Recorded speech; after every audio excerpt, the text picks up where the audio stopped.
Command & Conquer back in the day was one of the best RTS series ever on the PC, and it's probably my favourite RTS ever, just in general. Like, I go back and play these games so much, they're just so nostalgic for me. So I wanted to do a few videos all talking about the weird and the eventual downfall of the Command & Conquer series. And today I'm just going to start off talking about one of the better entries into the series, Command & Conquer Tiberian Sun.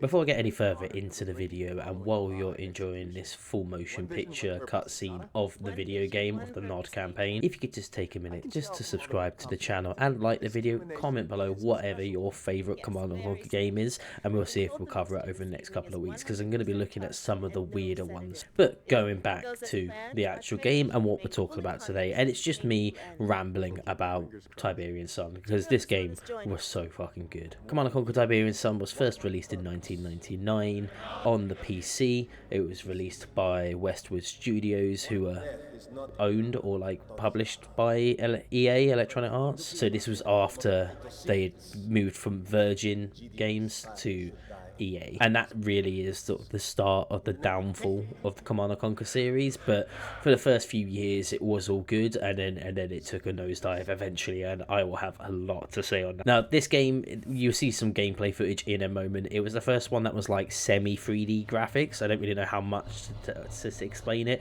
It still had sprites and it's cartoonish, but it wasn't full 3D. We'll get into the full 3D Command & Conquer games a little bit later. But in 1999, this was the most anticipated, or one of the most anticipated PC games to come out. The sound effects are back, the music is incredible. I've had to cut down the music just a little bit because a lot of it gets copyrighted, or just talk over the music, but the soundtrack to Tiberian Sun, incredible. I don't know what it is about late 90s games, late 90s, early 2000 games, where they were just yeah, heavy metal, but the most generic, dad rock metal, but it's still good shit.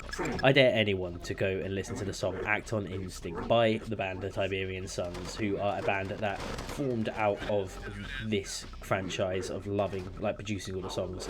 Just go listen to that song and do not tell me that it isn't one of the best rock songs you've ever heard in your life. But Tiberian Sun was such a big thing, because this came out in 1999 and we didn't get a sequel, a Command & Conquer 3, as in Command & Conquer 3 Tiberian Wars, because there's split timelines in the Command & Conquer franchise. We'll get into that again eventually, but we didn't get an actual sequel to the Tiberian saga until 2007 with Command & Conquer 3 Tiberian Wars. So for a long time, the way that this and its expansion pack ends is how we thought Kane's story ended, which a lot of people wishes how it ended. A lot of people still don't associate 4 as a canon game. I, after playing it recently, not spoiler for a later video, also do not consider it a canon. And this was one of the great sequels where they'd looked at the formula previously and improved. One of the biggest improvements to this game, and this is going to sound bizarre for anyone that's not played the Command & Conquer series growing up, but one of the most bizarre things, one of the best things about this is that you could stack units to build up to 5, so not great. Red Alert 2 lets you go up to 30, but 5 units to build at a time, heaven. Game changing, honestly. Being able to just queue up 5 units to build while you're doing other stuff, amazing. I mean, Red Alert 2 is probably my favourite Command & Conquer game. I've done a whole playthrough on that and the expansion pack. I'll link it in the description below if you want to go and watch them. But today I'm going to keep talking about the Tiberian series. This game, revolutionary. They were I remember the first time I was playing the GDI missions and I saw hover tanks. That blew my mind. As a kid, that was too much for me. And then EMP, you could get a cannon that fires EMP, just turns off vehicles.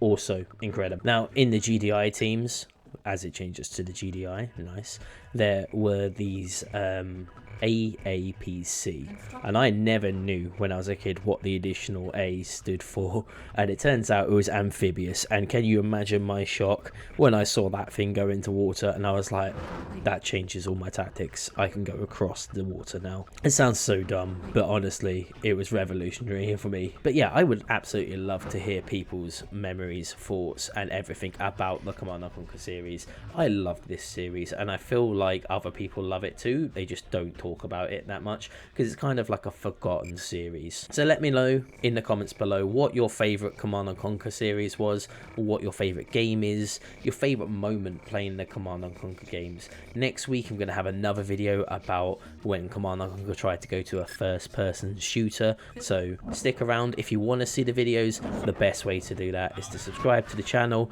like the video just to help me get some more exposure. Comment below, I will talk to everyone about the Command & Conquer series all day, every day. Love this game, love this series. I even have this exact game on a big cardboard PC box like you used to get in the 90s. I've kept mine, I've got it. If you want to see my complete collection, my gaming collection, head over to my Instagram, Retro Gaming Goose, where I post daily photos of my collection. Thank you so much for watching, and hopefully I'll see you in the next video.